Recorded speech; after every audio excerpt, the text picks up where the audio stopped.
Morning everyone. This is Venkatesh R from First MSc Microbiology. Here I am going to present my seminar topic on biotic and abiotic interactions. First we are no, First we are going to know about what is interaction. In ecology, a biological interaction is the effect that a pair of organisms living together in a community have on each other. And here this can be divided into two groups, that is biotic interactions and abiotic interactions.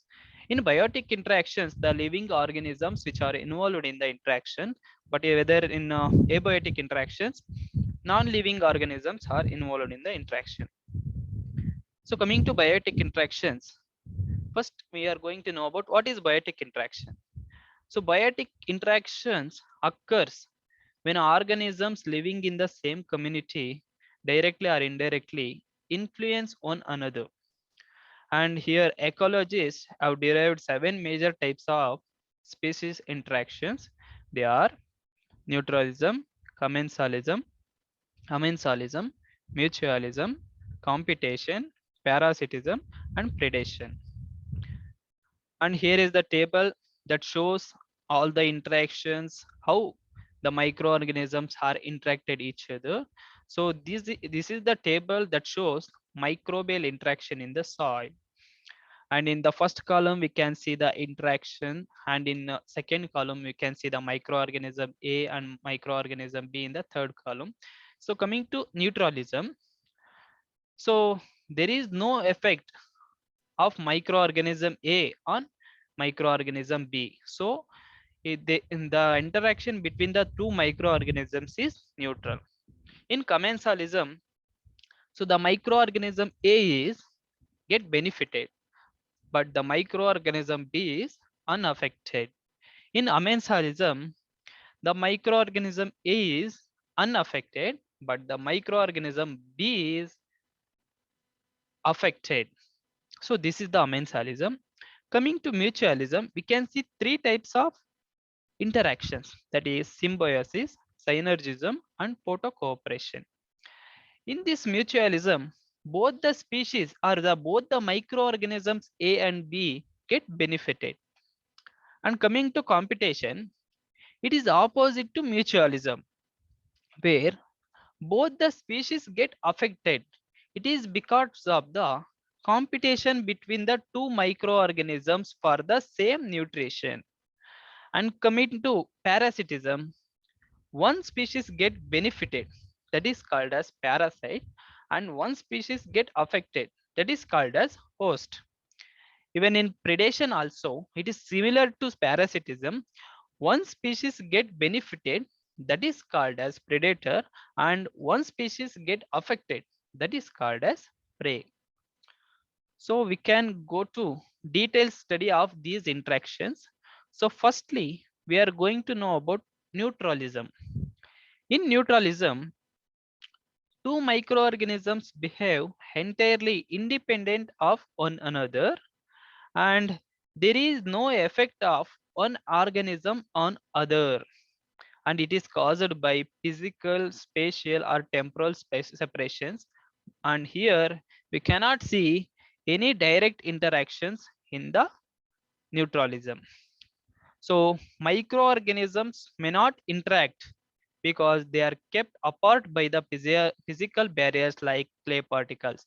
These clay particles which act as the physical barriers which does not allows the interaction between the two organisms. And they may not interact because they grow in different locations in the soil profile also. And here neutralism is more likely at low density of microorganisms than high density. It means if low density of microorganisms can see in somewhere, the neutralism can possibly occur. If high microorganism density is occur, there is possibility of other interactions can be seen. This is about the neutralism. And we are going to know about commensalism. Commensalism is one of the positive interaction. In commensalism, only one microorganisms actually get benefited from the other, and another microorganism is unaffected. This is the commensalism. And these relationships are common but are not obligatory. Some commensal relationships involve modifying the environment. We can see three commensal relationships below, and these commensal relationships which helps in involving the modifying the environment. Those are: first one, aerobes can completely consume oxygen, which allows the anaerobes to proliferate. And second one, algae can photosynthetically produce oxygen for obligate aerobes. Yeast and other fungi growing on sugar can reduce the osmotic potential for the more microorganisms. These are the three commensal relationships involved in modifying the environment. And some of the examples which shows the commensalism are cyclops species, methanogens, motile bacteria, and fungal life. This is about the commensalism. And here one common example is there, that is clownfish and sea anemone. Here what happens means the clownfish gets protection from the sea anemone, and here the sea anemone is unaffected and clownfish get benefited. And coming to amensalism. Amensalism is one of the negative interaction. Here one species is get suppressed and another species is not affected. So it is opposite of commensalism, and we can see modifying environment in this amensalism to inhibit another organism's growth. So one of the common and best example for amensalism is the antagonism, and here antibiotic production also we can see. So example, antagonism of fungal growth by microbial colonies. Example, penicillium and staphylococcus. We can see in this picture here the penicillium growth which inhibits the growth of staphylococcus colonies in the petri plate.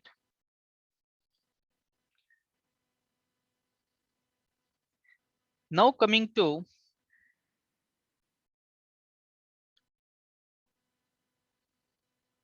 mutualism. Mutualism implies a relationship between a microorganisms that is mutually beneficial, which means both the microorganisms get benefited. The relationship may not be obligatory, and mutualism can be subdivided into three types like symbiosis, synergism, and cooperation. So coming to symbiosis, symbiosis implies only stable relationship between two organisms. Symbiosis are almost used in the sense of beneficial relationships. Examples, lichens. Lichens are the common examples for the symbiotic associations. It is the association between fungi and algae. And rhizobium. Rhizobium also shows symbiosis in roots of higher plants, which helps in the nitrogen fixation by forming root nodules. And mycorrhizal association also is an example for symbiosis. And paramecium. Paramecium hosts chlorella in its cytoplasm, where chlorella can live inside the paramecium. And one more example is there, ciliates and bacteria also form symbiosis, although it has not shown to be beneficial to ciliates. This is about the symbiosis. And here we can see some lichen forms which show symbiosis, and these are the types of lichens: crustosperm, foliose, and fruticosperm. And this is the structure of rhizobium which forms the root nodules in the plants. Coming to synergism. So synergistic relationships are not obligatory. These are the associations of mutual benefit to both species, but their cooperation is not obligatory for their existence. or for their performance of some reactions. Here is one common examples we can see in the picture also. So herbicides are often degraded synergistically. So one microorganism may degrade one part of the herbicide while another microorganism can degrade another part of the microorganism, another part of the herbicide. So this is one of the example, and metabolism and decomposition of lignin is also one of the example for synergism, synergistic in interactions. Coming to photo cooperation. So microorganisms can cooperate with one another is called as the photo cooperation. The fact that the microbial populations form colonies is probably evidence that they have made adaptations based on the cooperative interactions. So cooperation can occur within a part of a growth cycles like in Dictyostelium and Proteus mirabilis. Here is the life cycle of Dictyostelium we can see in the picture. In this photo cooperation occur. Coming to fifth one, that is competition. So competition is one of the negative interaction where in competition it is a condition in which two organisms suppress each other's growth as they struggle for limited nutrients, in which there is a nutrients are there. So competition between the microorganisms takes place. By taking the competition, it leads to depletion of nutrients and further death of the microorganisms also seen. So competition tends to bring about ecological separation of closely related populations. So one of the common examples we can see in competition is Darwin's finches is the good example. So from one ancestral finch, many species of finches evolved to take advantage of different food niches on Galapagos Island. Here the principle of first come first served which follows in this interaction. If two organisms try to occupy the same niche, only one will win the competition. Here we can see the Darwin finches example, how these Darwin finches are evolved in the competition. And one more example is their microbial competition for nutrients. How the microbes or microorganisms which compete for the same nutrients. This is about the competition. Coming to predation. Predation is also a negative interaction. So predation is the attack of one organism on another organism. So predation is the interaction where one organism get benefited, that is called as predator, and another organism get affected, that is called as prey. So examples, so bacteria are preyed upon by protozoa, virus, slime molds, and other bacteria such myxobacteria. These are the example.